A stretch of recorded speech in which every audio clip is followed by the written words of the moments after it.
Voilà, ça fonctionne. Bonjour à toutes et à tous. Nous commençons ce premier midi circulaire de l'année.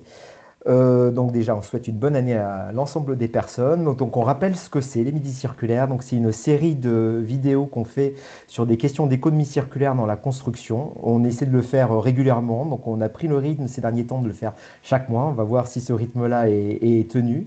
Sur des questions à la fois qui concernent le réemploi, l'économie circulaire et des sujets avec des projets concrets et des thématiques un peu spécifiques. Et on a choisi de mettre en avant pour ce premier midi circulaire des outils très importants qu'on a mis en avant déjà en fin d'année dernière, qui sont les outils Spirou, qui concernent à la fois des familles de produits, on verra ça tout à l'heure, et également, mais ça c'est peut-être un peu moins connu, des outils pour développer des plateformes de réemploi et d'économie circulaire. On rappelle que les midis circulaires sont animés à la fois par 3AR et ODIS avec le soutien depuis le début de l'ADEME, ce qui est très important parce que justement, on va présenter des outils qui ont été enfin, soutenus et en tout cas, euh, je dirais, développés avec le concours de l'ADEME. Voilà, donc Alexia, je vais te laisser la parole et tu as plein de choses à nous dire. Donc en gros, on te laisse présenter toutes ces démarches-là. Oui, bonjour tout le monde. Merci David pour l'introduction. Du coup, oui, je vais venir vous présenter les outils du projet Spirou, donc sécuriser les pratiques innovantes de réemploi via une offre unifiée. Donc, je vais vous présenter un peu globalement le projet. Après, on va rentrer individuellement dans chaque livrable qui a été produit lors du projet. Et en complément, comme l'a introduit David, je vais vous présenter une démarche qu'on a poussé au CSTB, en tout cas avec la métropole du Grand Paris, sur le développement des centres de reconditionnement.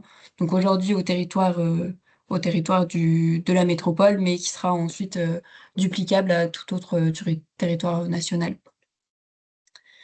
Pour me présenter peut-être aussi rapidement, donc je suis Alexia Roll, je suis ingénieure recherche expertise au Centre scientifique et technique du bâtiment. Je travaille particulièrement dans la direction économie et ressources qui traite des enjeux notamment d'économie circulaire dans le bâtiment, que ce soit le réemploi, le recyclage, l'éco-conception, etc. À l'échelle produit et à l'échelle ouvrage également. Hop. Donc pour vous introduire le projet Spirou, donc comme je l'ai dit, Spirou, c'est pour sécuriser les pratiques innovantes de réemploi via une offre unifiée. L'objectif du projet, c'était de développer des outils et des méthodologies très pratiques pour les acteurs qui souhaitent s'impliquer dans le réemploi et notamment pour les centres de reconditionnement, pour les aider à développer et à structurer leur activité. C'était un projet qui a duré 2 ans, qui a commencé en septembre 2022 et qui, du coup, s'est terminé l'année dernière en septembre 2024.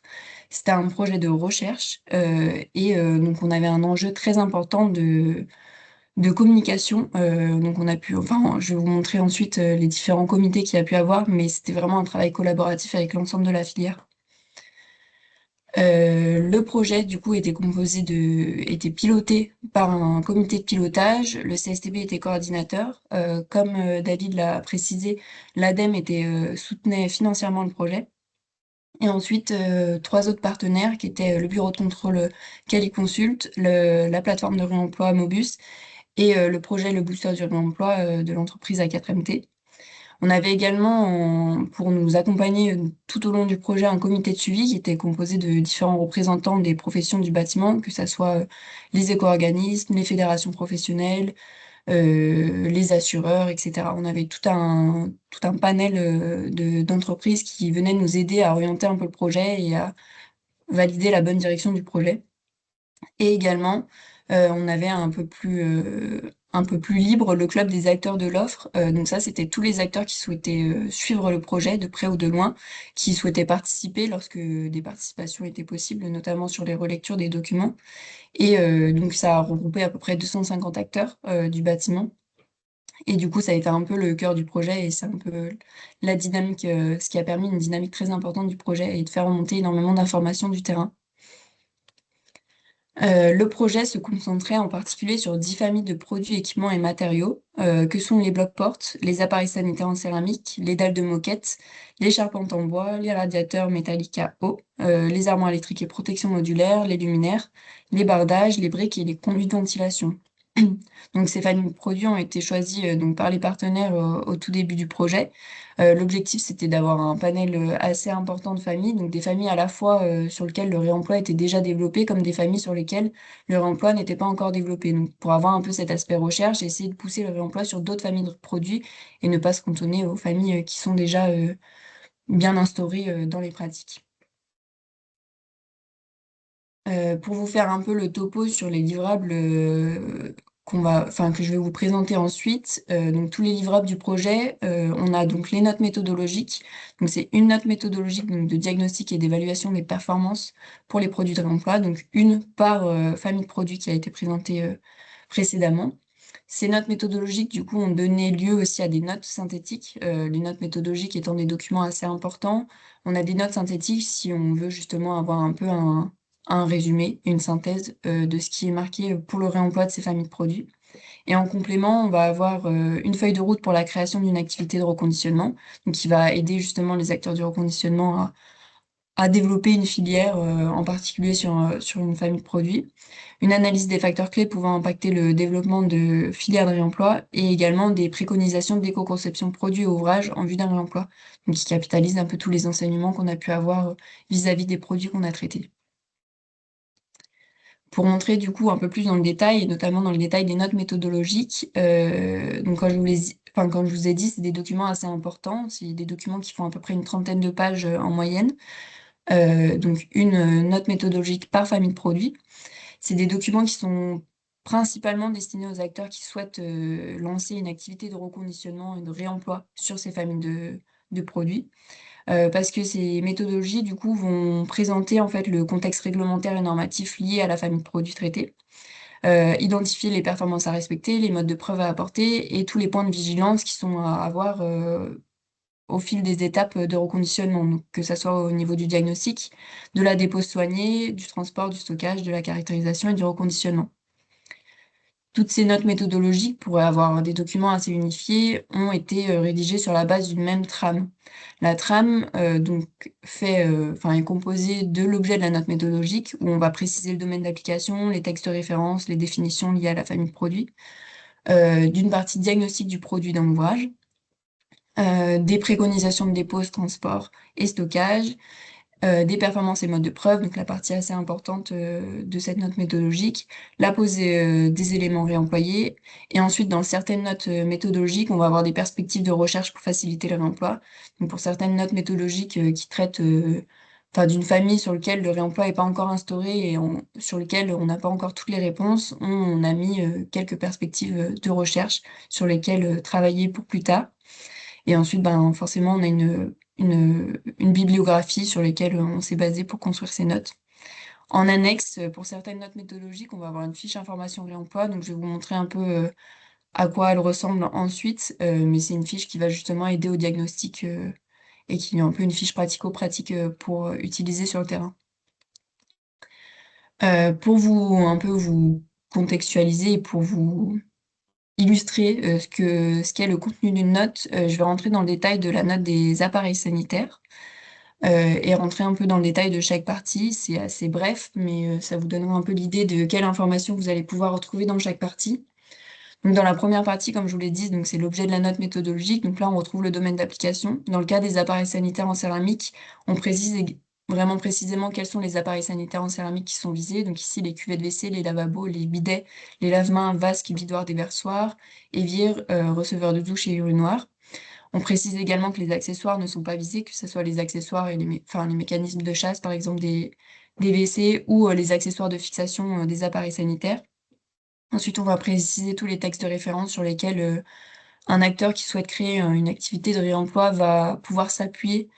C'est des textes qui sont plus basés sur c'est des normes pour produits neufs, mais sur lesquels il faut se baser lorsqu'on traite les produits de réemploi, parce que on a beaucoup d'informations dedans. Et ensuite, on va avoir toute une partie définition, schéma, photo pour justement un peu capitaliser sur toutes les informations de ces appareils sanitaires. Dans la partie diagnostic, donc une des parties importantes de la méthodologie, lorsqu'on fait du réemploi, c'est de faire le diagnostic du produit, de l'équipement dans l'ouvrage existant. Donc cette partie est traitée pas forcément de la même façon dans toutes les notes méthodologiques. Dans certaines notes méthodologiques, on va faire le diagnostic du produit, le diagnostic de l'ouvrage et le diagnostic du produit dans l'ouvrage. Là, dans le cadre des appareils sanitaires, ce qui a été plutôt fait, c'est le diagnostic avant et ou pendant la dépose, et ensuite le diagnostic une fois le produit remis en œuvre ou pendant la remise en œuvre. Donc c'est séparé par ces deux étapes, mais en soi, les informations sont les mêmes. Ce qui est important à diagnostiquer lorsqu'on réemploie un produit, donc avant et ou pendant la dépose, c'est donc la présence de substances dangereuses, par exemple de l'amiante, l'aspect et le degré d'usure des appareils sanitaires, donc s'il y a des taches, s'il y a des éclats, s'il y a des fissures, etc. On verra ensuite, mais c'est des aspects à confirmer ensuite après le nettoyage, parce que après le nettoyage, on peut revoir des fissures apparaître, qui étaient cachées derrière quelques saletés. On va également récolter des informations concernant le mode de mise en œuvre initial, donc pour savoir justement comment le produit a été fixé, donc comment on va pouvoir le déposer, comment accéder au gisement correctement, quels seront les moyens de transport nécessaires, les états des fixations et des accessoires. On va également recueillir toutes les informations concernant le produit, donc les dimensions, les couleurs, la date de fabrication, la désignation commerciale si on arrive à la retrouver. En fait, essayer de remonter le plus d'informations spécifiques au produit.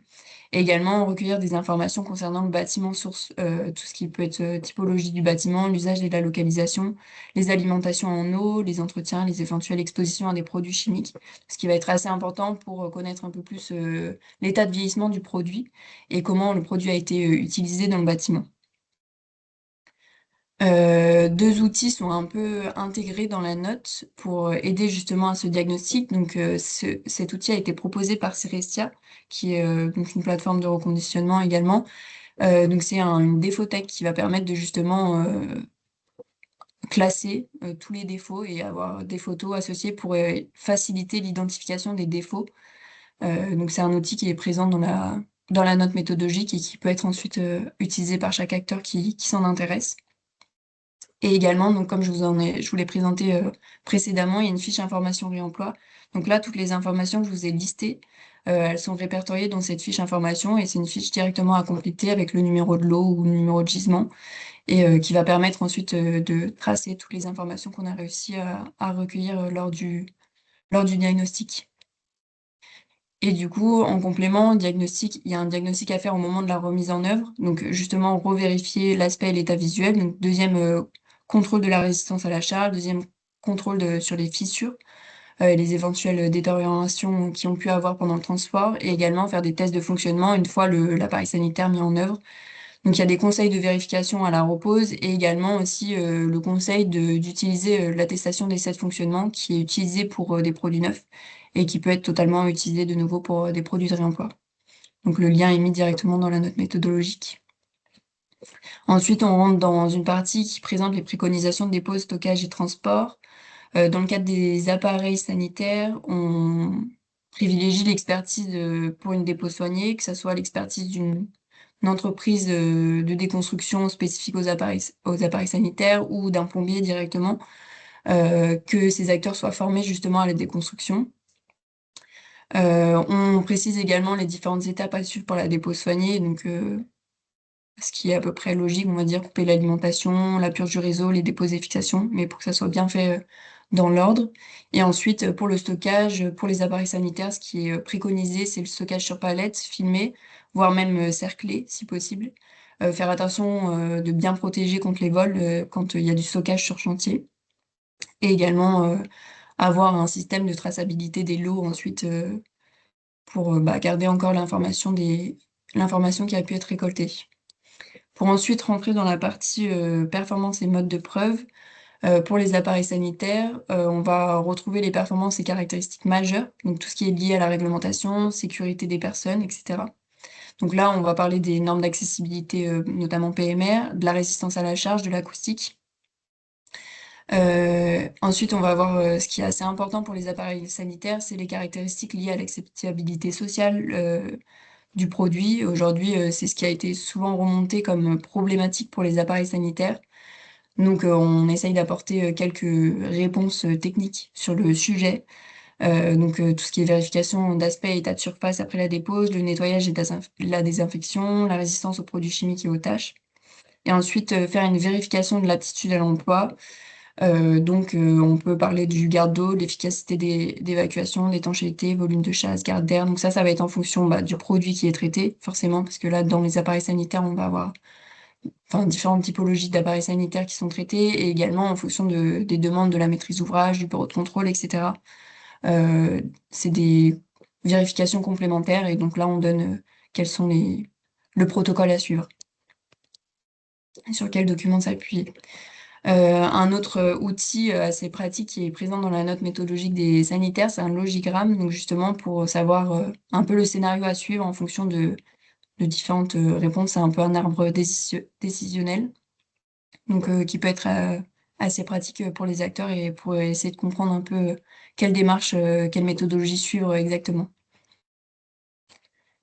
Et ensuite, pour la repose des éléments réemployés, donc pas beaucoup d'innovation, on va remettre en œuvre les produits de la même manière qu'ils sont mis en œuvre pour du neuf. Donc on va se baser sur les règles de l'art. On va effectivement refaire un dernier contrôle visuel sur l'état des trous de fixation pour les appareils sanitaires, notamment suspendus, et ensuite utiliser les outils d'autocontrôle donc, que j'ai pu préciser au préalable, donc notamment l'attestation de test de fonctionnement qui est déjà disponible pour les produits neufs. Donc voilà, ça c'était tout pour un peu la présentation de ce qui peut être présent dans la note méthodologique. Donc là, dans le cas des appareils sanitaires, et donc on va retrouver sur la librairie de l'ADEME, donc il me semble que le lien a été déposé dans le chat. On va retrouver du coup tous ces documents, donc il y en a 10, plus un document chapeau qui explique un peu comment se servir des notes méthodologiques, décrit un peu le projet de manière globale pour avoir des informations plus génériques. Ensuite, donc ça, c'était un premier gros bloc des documents qui ont été produits dans le cadre du projet. Ce qui a été aussi produit dans le cadre du projet, c'est les notes synthétiques. Donc, comme je l'ai expliqué, c'est des notes qui sont basées sur les notes méthodologiques pour proposer une synthèse de toutes ces informations. Donc, pour des acteurs qui souhaitent pas forcément développer une activité de réemploi sur ces produits-là, mais qui veulent avoir des informations euh, plus, euh, plus, plus en recul de ce qu'il y a à faire pour s'organiser, notamment sur les chantiers. Donc ces notes synthétiques font un peu justement l'état des lieux des étapes clés à suivre pour le réemploi de ces 10 familles de produits. Donc elles s'adressent notamment aux maîtrises d'ouvrage. Et l'objectif, c'est vraiment de donner les clés pour évaluer la faisabilité du projet et de faire un peu l'état des lieux de quel temps sera nécessaire pour le diagnostic, quelles sont les informations nécessaires pour le diagnostic, quels sont les risques liés à cette famille, etc. Donc encore une fois, ces notes synthétiques sont disponibles également sur le même lien de la librairie de l'ADEME. Également, un livrable qui est à destination des acteurs qui souhaitent créer une activité de reconditionnement. C'est la feuille de route pour la création d'une activité de reconditionnement. L'objectif de cette feuille de route, c'est aussi d'être très synthétique et de faire l'état des lieux des différentes questions à se poser au moment de la création d'une activité de reconditionnement. Pour exemple, cette feuille de route a été appliquée pour la brique, pour se rendre compte un peu quels sont les éléments de réponse à apporter justement à ces questions. Mais c'est justement pour accompagner ces acteurs qui sont dans le développement d'une activité de réemploi sur une famille de produits, également disponible sur la librairie de l'ADEME. Ensuite, on va avoir un livrable sur l'analyse des facteurs clés pouvant impacter le modèle économique des filières de réemploi. C'est un document qui vient analyser les différents facteurs qui vont impacter le développement d'une filière de reconditionnement. Donc, par famille de produits, encore les familles de produits qui ont été traitées, on va avoir la liste des différents critères qui vont impacter le développement économique d'une filière de réemploi. Donc, en fait, ça s'illustre par une grille de multicritères sur lequel on a appliqué, qui a été appliqué à chaque famille de produits. On va lister justement, est-ce que pour la brique, par exemple, on va avoir une disponibilité de gisement, ça va être un gisement très important qui est énormément voulu sur le marché, mais par contre, pour la dépose et le reconditionnement, ça demande plus de temps. Donc justement, pour aider les acteurs à prendre leurs décisions sur est-ce qu'ils se lancent sur cette famille-là, pour identifier les différents risques, on va dire plus économiques. Et en fait, c'est des postes de coût qui sont surtout listés dans les critères, donc que ça soit au niveau de la dépose, des modes de preuve, notamment bah, si on veut utiliser la brique en structure, on va avoir besoin de faire tel et tels essais qui ont un certain coût, donc faut le prendre en compte. Donc ça, en fait, on a essayé de synthétiser ça dans une grille par famille de produits pour dire bah il faut faire attention à ce point-là, et du coup bah accompagner les acteurs lors de leur création à prendre une décision et à prendre conscience de tous les points et tous les postes de coût à considérer. Et également, un autre livrable un peu transverse, c'est les préconisations d'éco-conception à l'échelle produit et ouvrage en vue d'un réemploi. Ça, c'est un livrable qui est plutôt destiné aux fabricants et aux concepteurs, qui va en fait faire capitaliser tous les freins qu'on a pu avoir lors de nos recherches sur le réemploi des 10 familles de produits. Donc, c'est quand même des familles de produits qui ont été identifiées initialement comme propices au réemploi. Donc, forcément, on a quand même une famille qui est déjà qui a moins de freins que d'autres. Et sur ces familles, on a quand même identifié certains freins pour le réemploi, et donc on a essayé de les lister, donc notamment le fait qu'on ait un manque de traçabilité sur les substances dangereuses présentes dans le produit, manque de traçabilité générale sur les informations, que ça soit pas forcément, que toutes les typologies de produits dans les familles de produits traités sont pas forcément facilement démontables, qu'on a besoin de matériaux durables dans ces familles-là. En fait, toutes ces préconisations étaient capitalisées dans un livrable pour justement alimenter ensuite peut-être les fabricants et les concepteurs pour aider à, à avoir des produits réemployables dans le futur. Donc c'est livrable également disponible sur la librairie de l'ADEME. Donc voilà, là c'est un peu le tour de tous les documents qui ont été produits dans le cadre du projet Spirou. En complément, je voulais vous présenter très rapidement une démarche complémentaire qu'on a donc à l'échelle du CSTB dans le cadre d'une convention de recherche avec la métropole du Grand Paris, donc sur le développement d'un signe de qualité visant à reconnaître la qualité des centres de reconditionnement. Donc ça a été mis en place, donc, comme je vous l'ai dit, par la métropole du Grand Paris et par le CSTB. On a la participation de 4 plateformes de reconditionnement qui sont sur le territoire de la métropole du Grand Paris, donc Réavi, Baticycle, Cycle Up et Orac. C'est une convention qui a démarré en 2022, qui va bientôt se terminer. Et l'objectif de cette convention, donc comme je disais, c'est de développer un signe de qualité qui va venir reconnaître la qualité des processus de reconditionnement de ces plateformes-là. Donc quand je dis signe de qualité, c'est plutôt un label, etc. L'objectif du signe de qualité, justement, c'est d'apporter un peu un vecteur de confiance, donc auprès notamment des maîtrises d'ouvrage, des maîtrises d'œuvre et des entreprises de pose, pour faire reconnaître justement et différencier les différentes plateformes de reconditionnement qui sont sur le territoire. Que ça soit également un outil facilitateur dans les démarches que peuvent avoir les centres de reconditionnement avec leur assureur. Et également que bah, ça reste quand même réaliste vis-à-vis de leur process actuel et qu'on ne demande pas quelque chose de trop important pour ces plateformes-là qui sont en développement. L'objectif, c'est que justement, on, on regarde la qualité de leur organisation et de leur processus de reconditionnement. Donc ça, c'est à l'échelle du processus de reconditionnement appliqué à une famille de produits. Donc, le signe de qualité ne vise pas à être appliqué à un centre de reconditionnement global, parce qu'un centre de reconditionnement, aujourd'hui, peut faire à la fois des activités de stockage-revente comme de, de reconditionnement de matériaux. Donc, nous, on vise vraiment les produits qui vont passer, enfin, la chaîne de processus de reconditionnement qui prend un produit et qui va passer par des étapes de reconditionnement, donc nettoyage, vérification des performances, etc. Le signe de qualité, du coup, portera à la fois sur l'organisation de l'entreprise en matière de responsabilité, sur les rôles et missions, la formation et le maintien de compétences du personnel, la maîtrise des documents internes et l'organisation du processus de reconditionnement.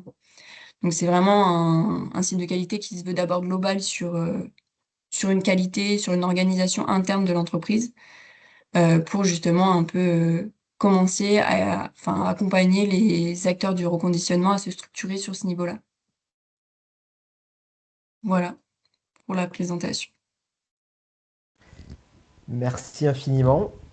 J'ai pas vu passer de questions je dirais par la conversation. Est-ce que quelqu'un veut lever la main et poser une question? La première question est toujours la plus délicate. En attendant que quelqu'un lève la main, je vous mets les liens également vers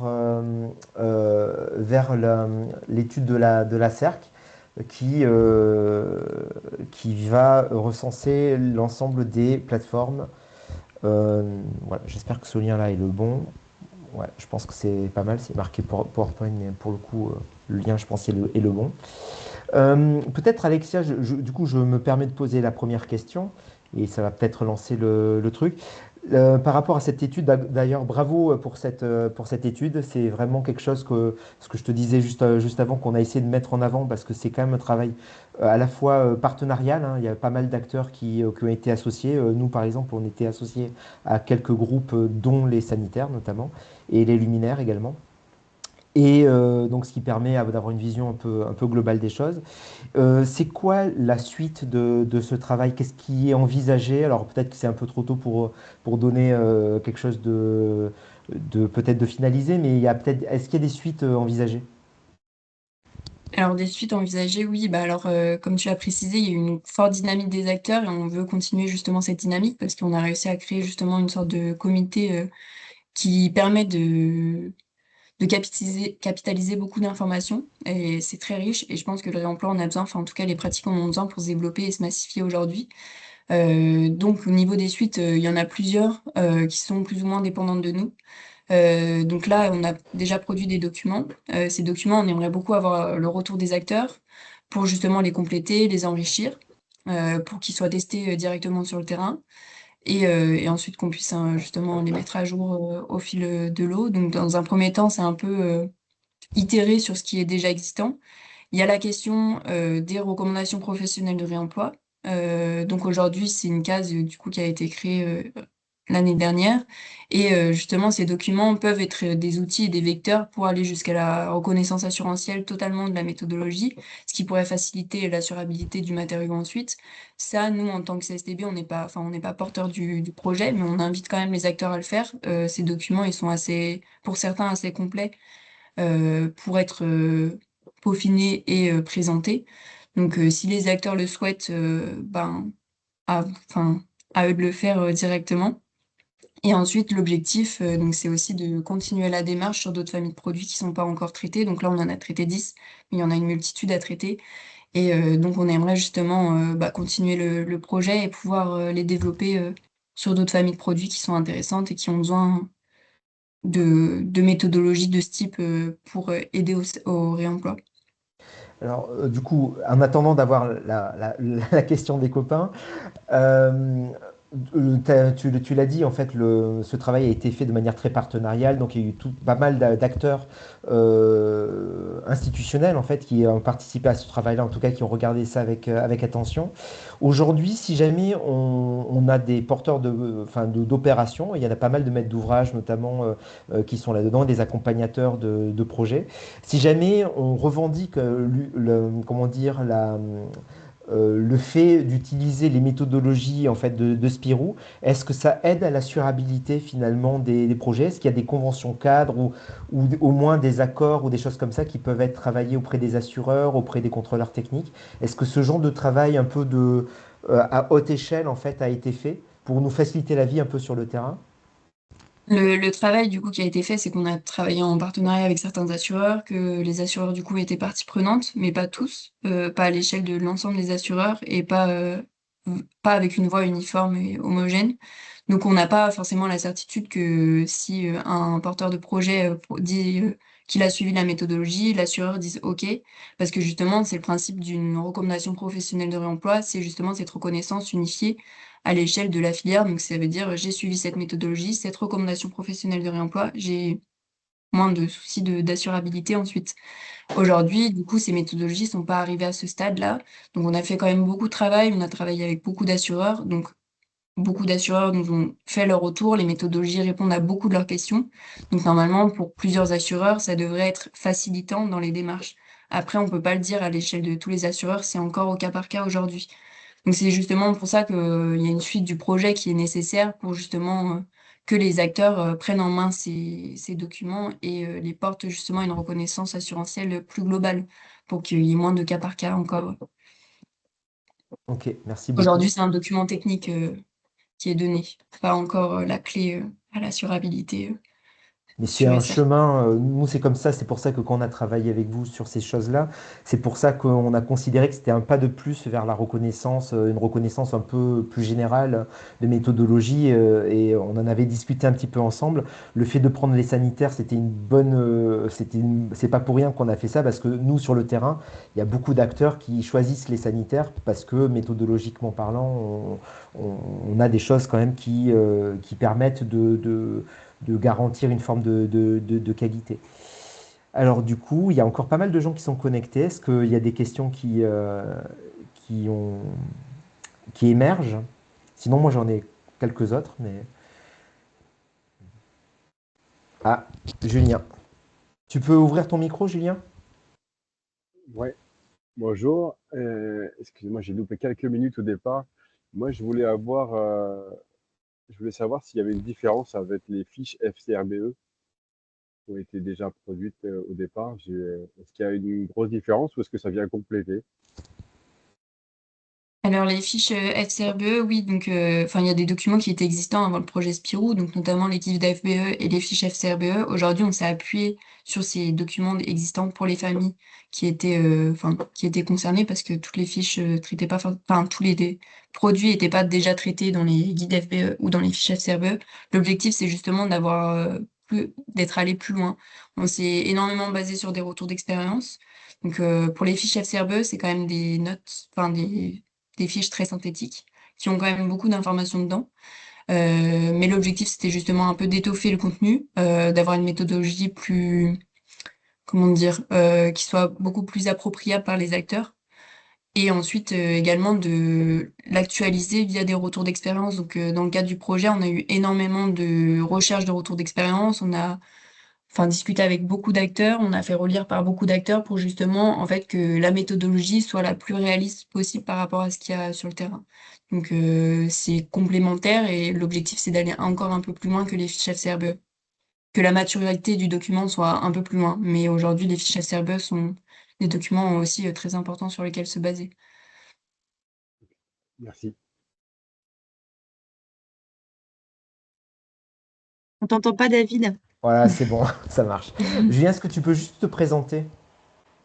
Comme ça, on sait Oui, qui c'est qui pose la question. ben, Julien Vian, je suis bureau d'études en réemploi, spécialisé dans le réemploi des matériaux. Ok, merci. Est-ce qu'il y a d'autres questions? Moi, j'avais une question, pas forcément pour Alexia dans un premier temps, mais plutôt pour l'Assemblée. Est-ce qu'il y a déjà des gens qui ont commencé à regarder, et voire à peut-être à essayer de commencer à utiliser les outils? Alors, je sais qu'ils sont sortis il n'y a pas très longtemps. Est-ce qu'il y a quelques personnes qui ont commencé? Qui a travaillé à Noël? Ouais, c'est vrai qu'elles ont été, elles sont sorties il n'y a pas si longtemps que ça, mais non. Bon, en tout cas, ce qui est intéressant, c'est que limite, on pourra regarder, nous, sur le territoire, comment remonter les informations. Mais en tout cas, un des sujets, ça sera aussi de ce qu'on comprend, de vous remonter aussi les retours d'expérience qu'on a sur le terrain. C'est que s'il y a des gens qui utilisent les outils, disent, ben là, je trouve que c'est pas forcément approprié, il faut aller plus loin, au contraire, c'est trop compliqué, de peut-être s'assurer qu'en fait, qu'on puisse vous remonter les informations au niveau des acteurs, quoi. On a Antoine qui C'est lève la main. exactement ça. Ah, il y a Antoine, effectivement. Ok. Ouais, bonjour à tous. Donc, Antoine à l'ADEME Nouvelle-Aquitaine. Donc, je suis un peu la filière, mais je ne suis pas aussi spécialisé que certains de mes collègues au niveau du siège aux équipes nationales sur la filière du BTP. Je me posais la question de la place des éco-organismes qui jouent un rôle, qui monte en puissance sur ces sujets du réemploi progressivement. Est-ce que ils faisaient partie des partenaires avec lesquels vous avez travaillé? Et aujourd'hui, quel rôle ils jouent dans l'utilisation, la promotion, l'évolution peut-être des guides que vous avez produits? Donc oui, les éco-organismes étaient bien présents dans le comité de suivi du projet. Donc on avait les 4 éco-organismes PMCB, on avait également Écosystème pour les D3E. Donc ils nous ont accompagnés, ils ont suivi le projet tout au long, ils ont aussi participé aux relectures du projet, donc sur certaines familles de produits qui les concernaient plus. Et donc ils nous ont un peu apporté des éléments. Ils ont aussi du coup communiqué sur le projet et c'est un peu l'objectif d'avoir des acteurs qui sont tels que des éco-organismes pour communiquer sur le projet, pour accompagner les acteurs et justement un peu diffuser les documents qui ont été faits et qui sont à utiliser par les acteurs pour le réemploi parce que eux ont directement un objectif de réemploi et donc ça leur est utile également d'accompagner ce genre de démarche qui vise à massifier le réemploi sur le territoire. Et pour la suite, du coup, il y a des perspectives de travail avec eux? Aujourd'hui, donc oui, je l'ai pas forcément directement précisé, on a beaucoup de perspectives de suite, mais aujourd'hui rien n'est encore cadré. Donc on n'a pas forcément une suite de projets aujourd'hui qui va se lancer ou autre. Aujourd'hui, on a beaucoup d'idées, mais pas encore de. Oups. Très bien. Bon, bonne année 2025 alors. Alors peut-être par rapport à la suite, on en a parlé un petit peu, Alexia, c'est qu'au-delà de Spirou, le CSTB travaille sur d'autres choses concernant réemploi et économie circulaire. Toi-même, tu as d'autres actions par rapport à ça. Est-ce que tu peux un peu clarifier ça? Parce qu'il n'y a pas que Spirou non plus, de ce que j'ai compris.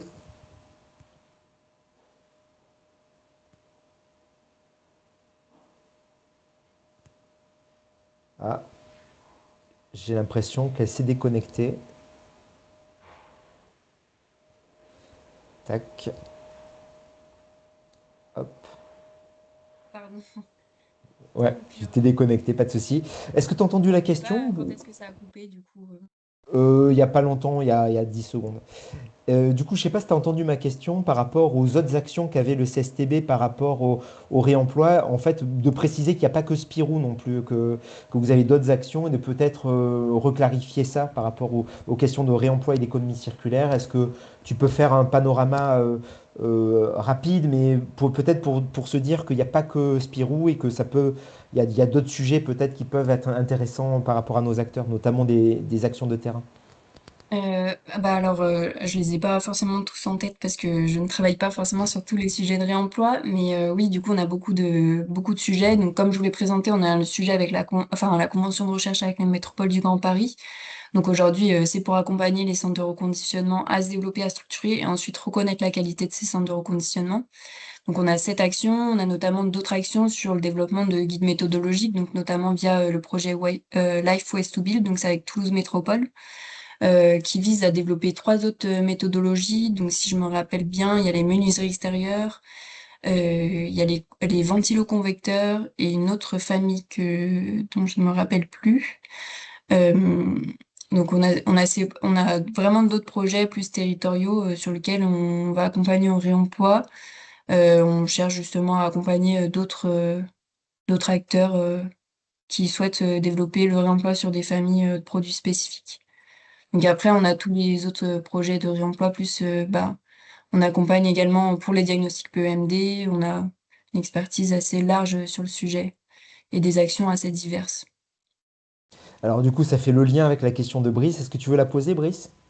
Et te présenter Oui, juste avant? Ouais. oui, pourquoi pas. Brice Kester, architecte à l'agence Duclos à Poitiers. Euh, on, on reçoit des commerciaux à l'agence pour nous vendre des produits neufs et on leur parle de réemploi. Certains commencent à s'intéresser à ça. Est-ce que vous avez des liens avec ces industriels et comment vous travaillez avec eux? Voilà, c'est ma question. C'est vrai que nous aussi, on se posait la question aussi de la place des fabricants dans ce système global de réemploi. Aujourd'hui, on n'a pas forcément une parole unifiée des fabricants. Il y en a certains qui s'intéressent, d'autres totalement, enfin, pas du tout. Donc, on essaye de les accompagner lorsqu'ils ont des questions, qu'ils veulent se lancer. S'ils ont besoin de nous sur ça, pareil, on peut développer des méthodologies avec eux pour le réemploi de leurs produits, pour la récupération de leurs produits, etc.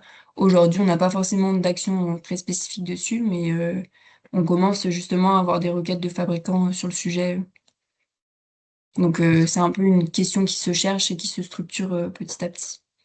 Oui, parce que on peut comprendre l'intérêt pour nous, c'est que ce sont des gens qui ont le savoir de leurs produits Mais l'intérêt industriel, il est moindre puisque eux, leur but du jeu, c'est de vendre du produit neuf. En tout cas, le Mm. modèle économique actuel, maintenant, est-ce qu'ils commencent à prendre le virage et est-ce qu'ils se disent qu'il y a peut-être aussi un rôle à jouer et à vendre cette expertise qu'ils ont de leurs propres produits?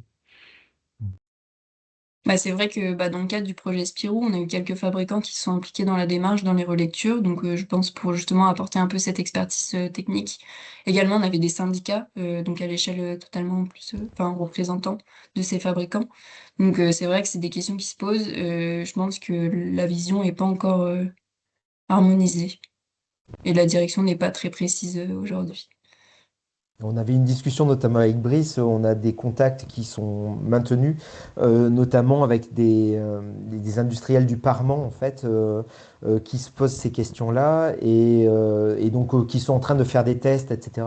Et c'est vrai que bah, nous, on a l'impression que ça se passe aussi là, c'est-à-dire qu'en gros, il y a un lien, c'est pour ça que c'est bien d'avoir le CSTB, parce qu'il y a un lien entre la notion de réemploi, mais aussi la question de l'analyse de cycle de vie. Et donc, en gros, quand on fait une analyse de cycle de vie et qu'on a des, comment dire, on met des valeurs en termes de, voilà, de circularité, etc., mais qu'on n'a rien mis en place finalement pour assurer la circularité de l'équipement, bah, du coup, il y a quelque chose qui ne va pas. Donc, c'est pour ça ce que tu disais par rapport à l'éco-conception, c'est quelque chose qui est peut-être accéléré énormément parce qu'on sent bien que les filières, on sent que voilà, elles sont en train de se structurer, mais par contre, en éco-conception, on sent que c'est un tout petit peu moins avancé. Et donc, la question, elle est super importante, notamment par rapport à la question du modèle économique. Mais en gros, c'est pas infaisable d'avoir un modèle économique avec du reconditionnement, des choses comme ça, quoi. Oui, oui, totalement. Bah, c'est vrai que enfin, ces acteurs-là doivent un peu se poser les questions. Et oui, comme enfin, je voulais le préciser, donc on les accompagne pas encore énormément sur le réemploi directement des gisements qui sont aujourd'hui sur enfin, sur le territoire, mais on les accompagne dans l'éco-conception de leurs produits pour justement faciliter ensuite la recyclabilité de leurs produits, la réemployabilité de leurs produits, etc. Ça, c'est en tout cas des enjeux qui intéressent beaucoup les fabricants. Et peut-être pour aller un peu plus loin par rapport à ce que disait Brice aussi, c'est que en gros, l'un des sujets aussi, c'est la récupération, tu l'as mis dans tes fiches, la récupération des données en fait. Donc ça, c'est un enjeu, donc notamment côté maîtrise d'ouvrage, de stocker les données, etc. Mais on se rend compte que parfois, bah, certaines données, on les a plus. Mais et quel est enfin, est-ce qu'on peut travailler avec les industriels pour éventuellement participer à cette diffusion des données de matériaux. Voilà, enfin, il y a aussi un sujet de jusqu'à il n'y a pas si longtemps que ça, ils n'étaient pas forcément très comment dire, ils les donnaient pas facilement, mais peut-être est-ce que ce mouvement-là est en train de s'accélérer ou pas Bah, je pense que la question de la traçabilité des informations et notamment, il y a beaucoup d'acteurs qui doivent les solliciter pour avoir les fiches techniques des produits, etc., pour remonter un peu aux performances des produits. Ça va être des sujets qui vont enfin, c'est un peu les sujets d'aujourd'hui et de demain. Donc c'est un peu, les questions sur lesquelles il faut se structurer, savoir le positionnement industriel.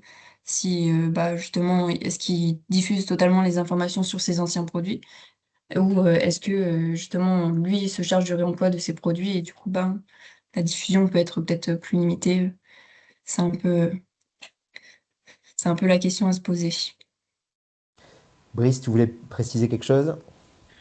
Oui, partager un retour d'expérience. On a eu un produit apparemment de façade isolé des années 90, euh, dont on a cherché la fiche technique. On n'a pas forcément été chercher chez enfin, on a cherché sur le web. On n'a pas été toqué à la porte du fabricant, mais on a été fouiller chez vous, au CSTV, pour trouver un avis technique. Et vous avez peut-être aussi un rôle. Alors, on est passé par des moyens, on est remonté, il y a un outil qui existe sur le web pour remonter dans le temps. Et via ça, on a pu retrouver des fiches, mais qui n'existent plus sur le site web du CSTB actuel.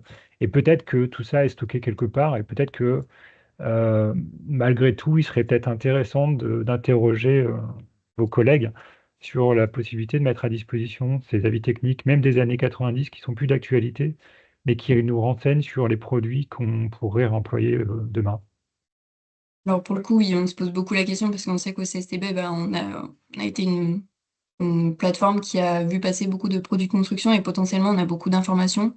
À l'époque, du coup, on parlait pas trop de réemploi, donc forcément, on n'a pas stocké les informations de façon facilitante pour aujourd'hui. Mais c'est forcément des questions qu'on se pose, oui, pour faciliter le réemploi. Mais c'est intéressant d'avoir ce retour d'expérience que vous avez réussi à retrouver l'information, c'est très bien. Est-ce qu'il y a une dernière question ou est-ce qu'on clôture ici? Profitez-en. Bon, on va dire que c'est bon pour cette fois-ci. En tout cas, je pense on aura le plaisir de vous donner les coordonnées d'Alexia qui pourra effectivement vous renseigner le cas échéant. Peut-être que nous, on va voir un peu comment territorialement parlant, on peut aussi se mettre en ordre de bataille pour vous remonter des informations quand il y en a besoin. Alors ça, c'était une des manières de le faire, hein, d'avoir ces midis circulaires pour pouvoir vous remontrer des informations. Mais parfois sur le terrain, il y a des questions qui se posent, où il y a des retours d'expérience. Et c'est un peu un des sujets de vous remonter aussi des choses qui existent un peu sur le terrain et qui peuvent aussi alimenter ce travail-là. Donc, en tout cas, merci beaucoup Alexia pour cette présentation-là. Merci à tous les participants également, parce que pour le coup, voilà, c'est une rentrée douce, mais c'est quand même une rentrée, comment dire, euh, sous l'égide de l'économie circulaire, en tout cas dans la construction. On vous dit à très bientôt pour un prochain midi circulaire et on vous souhaite voilà, une bonne année, en tout cas. Donc, je vais arrêter l'enregistrement.